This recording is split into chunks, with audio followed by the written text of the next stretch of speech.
আসসালামু আলাইকুম। নিশ্চয়ই বিএনপির নেতাকর্মীরা সবাই অনেক খুশি, বিশেষ করে যারা ৩০০ ফিটে আজকের এই প্রোগ্রামে সরাসরি উপস্থিত ছিলেন।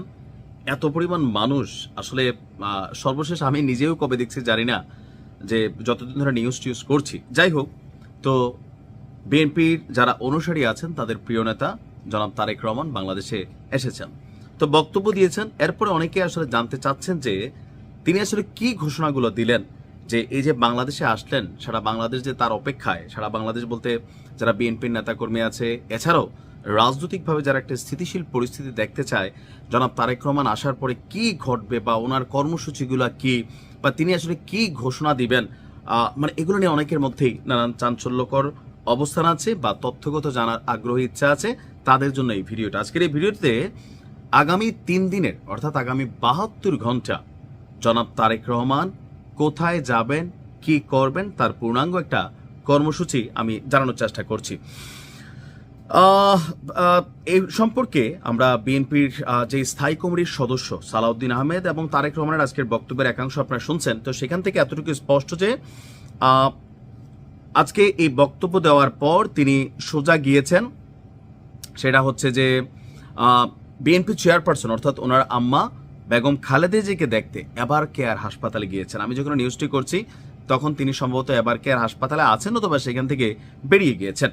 তো এবার কেয়ার হাসপাতাল থেকে যদি তিনি বের হয়ে থাকেন, তাহলে সেখান থেকে বিমানবন্দর সড়ক হয়ে কাকুলির মোড় হয়ে গুলশান 2 নম্বর বাসভবনে চলে গিয়েছেন, অথবা তিনি যাত্রারত আছেন।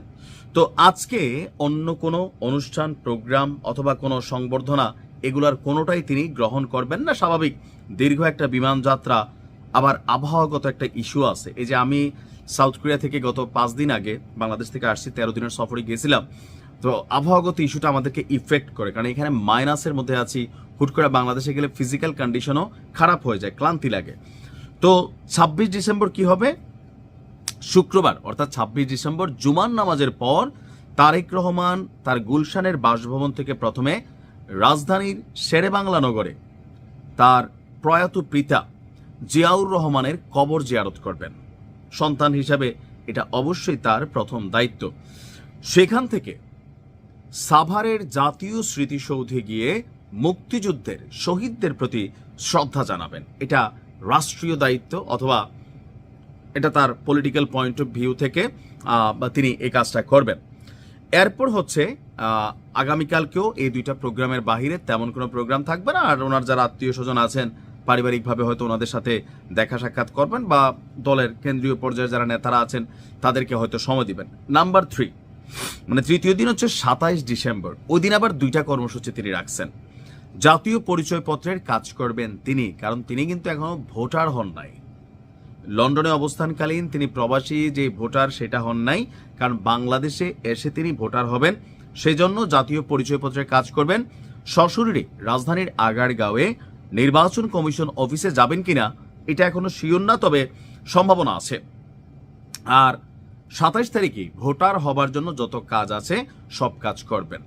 এরপরে শহীদ ওসমান হাদির যে কবর আছে, সেই কবর জিয়ারত করতে ঢাকা বিশ্ববিদ্যালয় ক্যাম্পাসে তিনি যাবেন। কবর জিয়ারত শেষে সেখান থেকে রাজধানীর শ্যামলীতে পঙ্গু হাসপাতালে চিকিৎসাধীন জুলাই গণঅভ্যুত্থানে যারা আহত হয়েছে তাদের সাথেও তিনি দেখা করবেন। এরপর আরেকটা অনুষ্ঠান হবে, সেটার বিস্তারিত পরে হয়তো আমরা জানতে পারবো। তো এই হচ্ছে আগামী 72 ঘন্টা তারেক রহমান দেশে আসার পর যে ঘোষণাগুলো দিয়েছেন বা আসার আগে, এই হচ্ছে তার কর্মসূচি। তবে বিশেষ কারণে এখানে কর্মসূচিতে পরিবর্তন আসলেও আসতে পারে। ভালো থাকুন। আসসালামু আলাইকুম।